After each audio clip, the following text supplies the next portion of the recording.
Merhabalar efendim, hepiniz hoş geldiniz. Öncelikle çok teşekkür ederek başlamak istiyorum. Desteklerinizden ve katkılarınızdan dolayı sayılarımız gün geçtikçe artıyor. Ben doğruyu ve hakikati arayanların sayısının her zaman artacağını düşünenlerdenim. Bu yüzden size bir kez daha teşekkür ediyorum efendim. Ve efendim bugün CHP'nin ve özellikle ana muhalefet partisinin İstanbul Sözleşmesi'ne bakış açısını konuşalım istiyorum. Onlar bu konuya nasıl bakıyorlar bunu konuşalım istiyorum. Yalnız öncesinde bir temenniyle başlamak istiyorum. Bu temenni aslında gerçekten e, en önemli, özellikle üstünde durulması gereken sorunlarımızın başında geliyor da denilebilir. Allah bu toplumu, bu milleti, bu ülkeyi sahte solculardan, sahte Atatürkçülerden ve sahte dindarlardan korusun da kurtarsın da efendim. Çünkü zor, gerçekten çok zor. Ülkenin, milletin bununla mücadele, bu sonu ucu olmayan e, duruşla mücadele etmesi de gerçekten çok zor. Aman ya Rabbim, çıkar ve menfaat elde etmek için üretilmiş kavramlardan öteye maalesef ki gidemiyorlar. Bu durum aslında ideolojik temelli kurulan bütün partilerin de sorunu. Bu durumla aslında kendi içlerinde de mücadele ediyorlar. Yani ideolojik temelli kurulan bütün partiler bu e, menfaat gruplarıyla kendi içerisinde de çatışıyor ve mücadele ediyorlar. Bu mücadele ve çatışmayı da biz yansıdığı kadarıyla bazen zaman zaman görebiliyoruz efendim. CHP'nin içerisinde de maalesef ki böyle bir e, gruplanma var. Atatürkçü kesim adı altında aslında Kemalizm adıyla kendilerine din benzeri bir ideoloji icat edip bunu topluma pazarlayarak onun etrafında kısır döngüde takılmış kalmış durumdalar. Ben onlara Kemalist elitist tayfada diyebiliriz. Kemalist elitist grupta diyebiliriz. Bu grup kibirden burnunun ucunu göremeyen, vatandaşından, yurttaşından kopuk, milletini sürekli küçümseyen, Avrupa'dan bir misafiri geldim işte Avrupalılardan biri geldi mi de önünde ceket ilikleyen böyle bir kesim e, oluşmuş durumda partinin kendi içerisinde.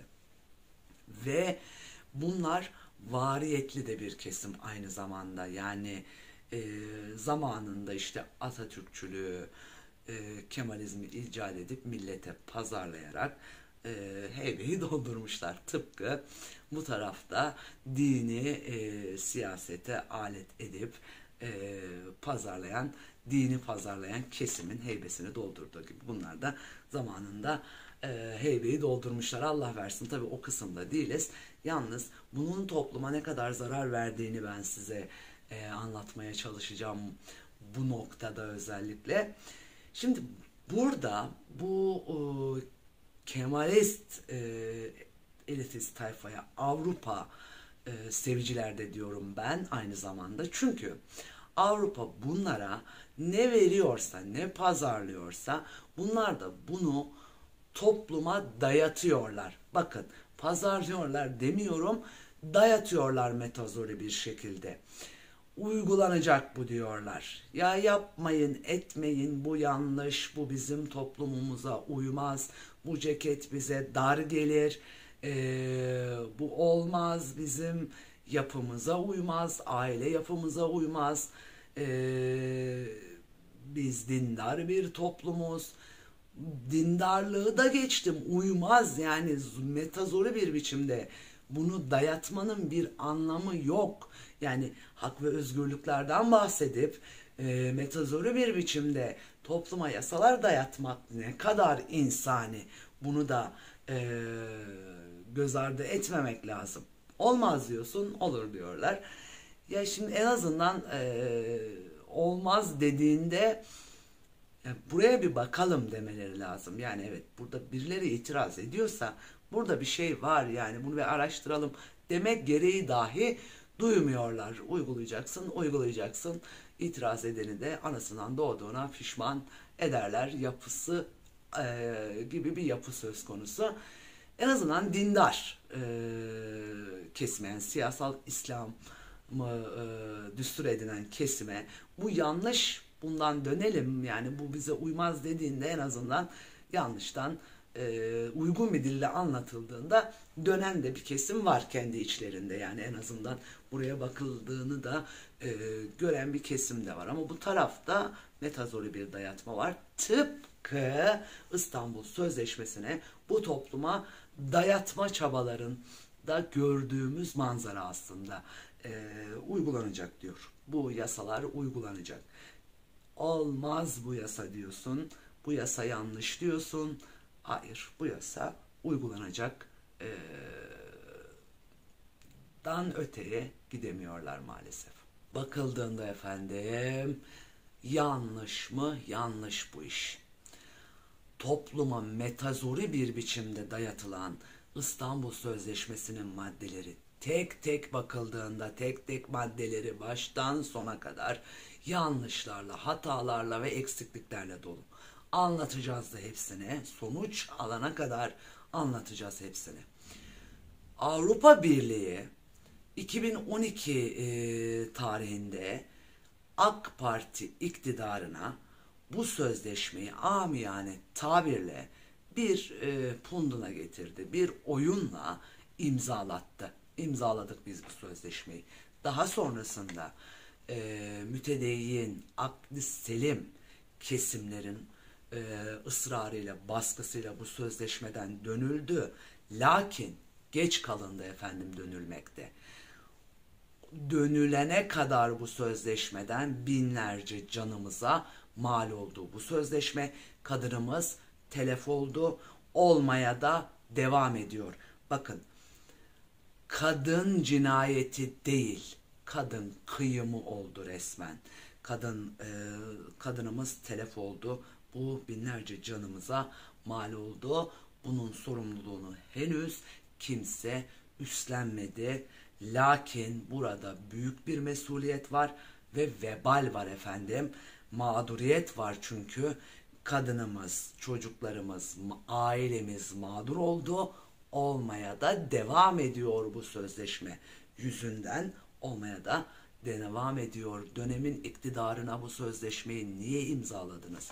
Ne karşılığında imzaladınız? Avrupa Birliği size ne vaat etti diye hiçbir gazeteci çıkıp da sormadı. Nasıl imzalandı bu sözleşme? Neye dayanarak imzalandı bu sözleşme? Bunların henüz açıklamaları, henüz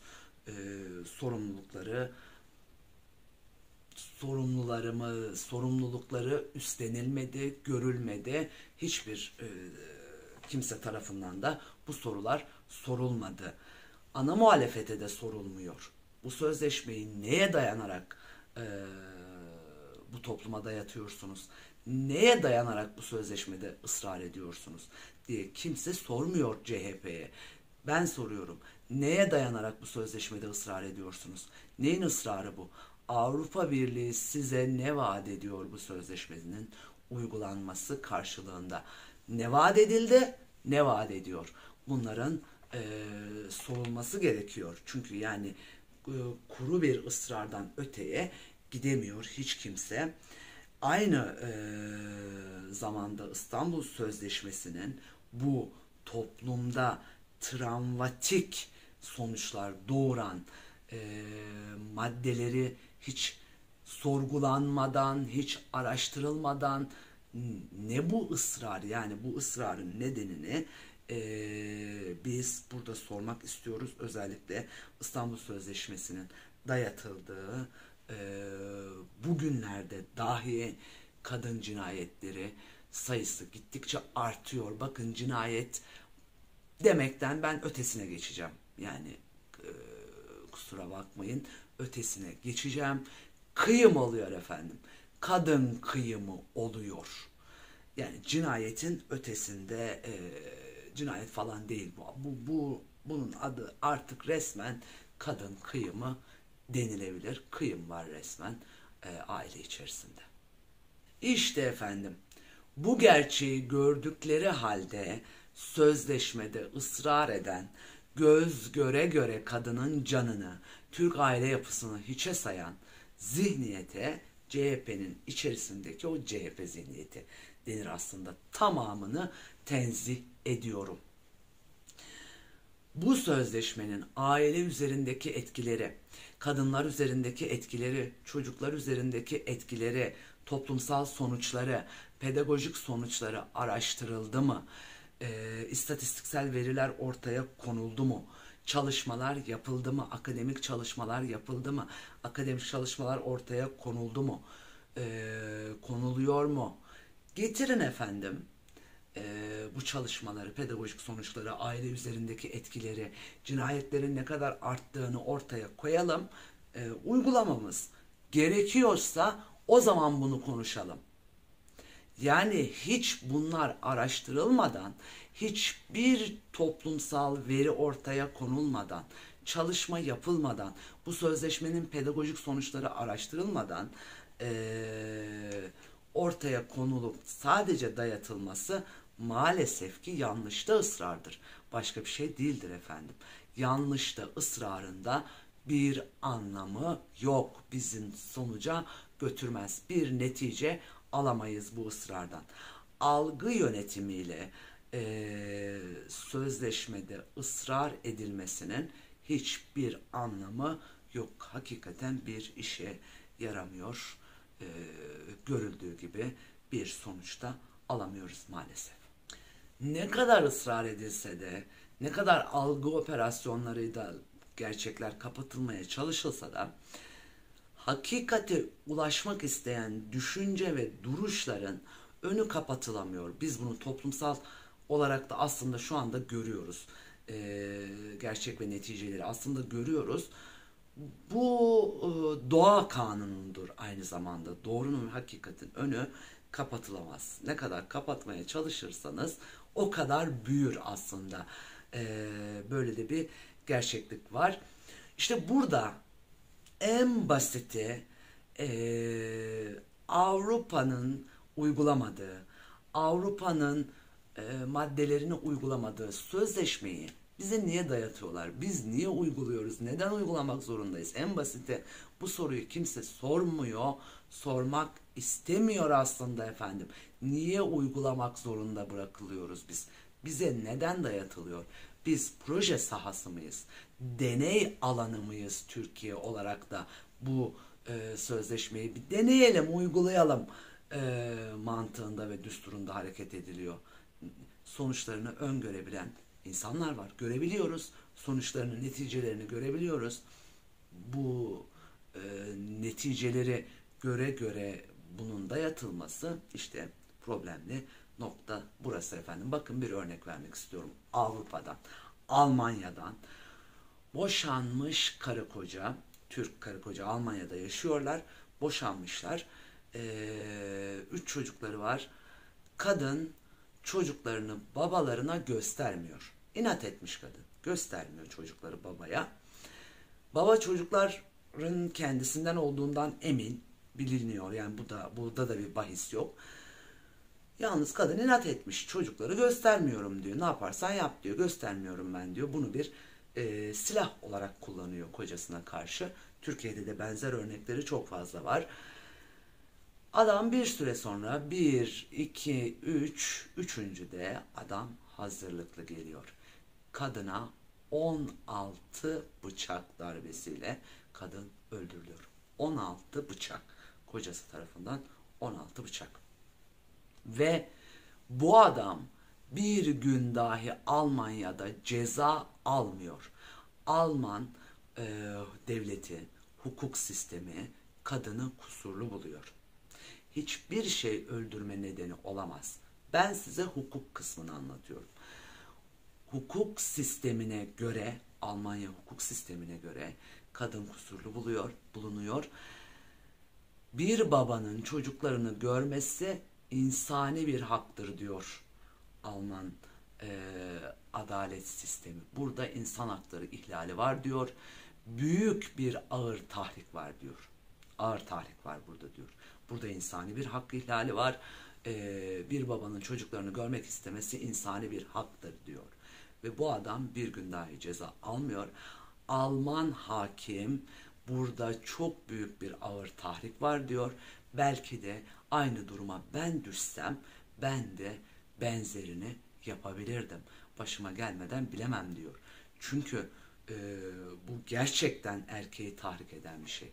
Ve bugün Türkiye'de buna benzer çok fazla vaka var dediğimiz gibi ve bizim hakimlerimiz, Türk hakimlerimiz bu durumu ne zaman itiraf edecekler diye de bekliyorum aslında efendim. Çünkü adalet saraylarını görmeniz lazım. İçler açıcısı bir durum var ve çok büyük bir insan hakları ihlali uygulanıyor. İstanbul Sözleşmesi kapsamında erkeğe metazori dayatılan yasalar çerçevesinde çok büyük bir insan hakları ihlali var mahkemelerimizde.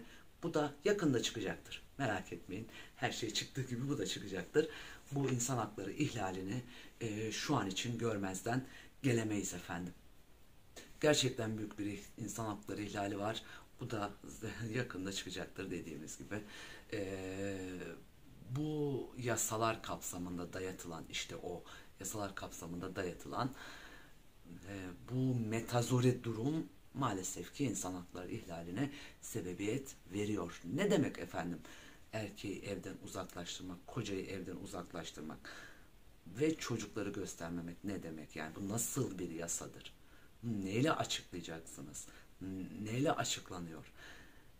İftira atarak adamı evden uzaklaştırıyoruz. Üzerine çocuklarını göstermiyoruz. Bir de bu adamı nafakaya bağlıyoruz.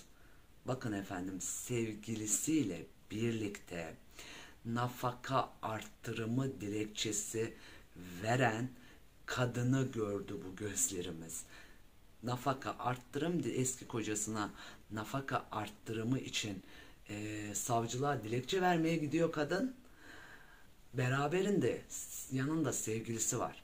Yani eski kocadan nafakayı alıp birlikte mi yiyecekler? Bu nasıl bir e, düstur yani nedir bu yani daha ne olsun daha ne görmek istiyorsunuz daha ne olsun istiyorsunuz hangi can dayanır buna bakın efendim en sakin adam dahi bu yasalar karşısında cinnet geçirir cinnetlik yasa bunlar çünkü yani bu bu yasalar cinnetlik yasa kim ne derse desin en sakin adam bile delirir. Yani cinnet geçirir. Ki biz bunu mecazi anlamda delirir ifadesini kullanıyoruz. Reel olarak delirip rahatsızlanan insanlar da var. Yani psikolojik tedavi görmek durumunda kalan insanlar da var. Bu aile bu insanı yıkmaktır. Bu aileyi yıkmaktır, bu insanı yıkmaktır efendim. Bu yasalarla erkeği köşeye sıkıştırıp, kışkırtıp, tahrik edip, kadının üzerine salmak, kadın cinayetlerini kaşımaktır. Kadın cinayetlerini teşvik etmektir. Maalesef efendim, yani bu gerçeği görmek zorundayız. Kimse kusura bakmasın da efendim bunu ama biz kadını koruyoruz kisvesiyle kapatamazsınız. Bu şekilde de masum gösteremezsiniz. Maalesef ki bunu üzülerek söylüyorum lakin bu sözleşmede ısrar edenlerin, bu sözleşmeye uygulatmakta ısrar edenlerin öldürülen her kadının kanında parmağınız var. Maalesef var. Bu yasa çünkü kadını öldürtüyor. Bak bu İstanbul Sözleşmesi kapsamındaki yasalar kadını öldürtüyor. Ya kadının beyanı esastır diye bir madde var. Bak yine bu maddelerden bir tanesi. Kadının beyanını esas alıyor mahkeme. Neden bir cinsiyetin beyanını esas alıyoruz? Neye dayanarak bir cinsiyetin beyanını esas alıyoruz? Kadın yalan söyleyemez mi? Kadın iftira atamaz mı? Hani cinsiyetçi bakış açısına sahip değildiniz, cinsiyetçi bakış açısını kınıyordunuz. Bir cinsiyete böyle bir silah verilebilir mi? Böyle bir şey olabilir mi? Mümkün mü bu? Bakın, bu durum insan hakları ihlalidir. İnsan haklarına da aykırıdır. Kadının beyanını esas almak, kadının yalan söylemeyeceği anlamına geliyor. Böyle bir şey yok. Doğru insanlar olun. Kur'an-ı Kerim bunu bu şekilde tavsiye ediyor. Yani yalan herkes söyleyebilir. Herkes iftira atabilir bir diğerine. Kadın atamaz mı? Nitekim de atılan dosyalarla karşılaşıyoruz. Bu dosyaları görüyoruz. Bu taraftan kadın kocasına iftira atıyor, bu kapıdan çıkartıyor. Diğer kapıdan sevgilisini içeri alıyor. Ondan sonra da efendim eski koca nafaka ödemeye devam etsin. Devam ediyor. Buna hiçbir can dayanmaz. Kimse kusura bakmasın da bu erkeği kışkırtıp kadının üzerine vermek manasına gelir. Maalesef ki bu gerçeği de görmek zorundayız. Devlet denilen yapı, otorite veya mekanizma, hukuk yapıcılar erkeği kadının vicdanına, kadını da erkeğin insafına terk edemez. Aralarında adaleti tahsis etmek zorundadır. Maalesef ki kadının beyanı esastır yasası, erkeği kadının vicdanına terk etmek, bırakmaktır. Kadının vicdanına kalmış. İsterse beyan eder, isterse etmez. Onun keyfine kalmış. Böyle bir keyfiyat, bir kitleye, bir gruba, bir kişiye verilebilir mi? Verilirse efendim sonunda dehşet olur. İbretle kadın cinayetlerini izlemeye devam ederiz. Konuşmaya devam edeceğiz efendim. Bizimle kalın. Hoş kalın, hoşça kalın. Esen kalın.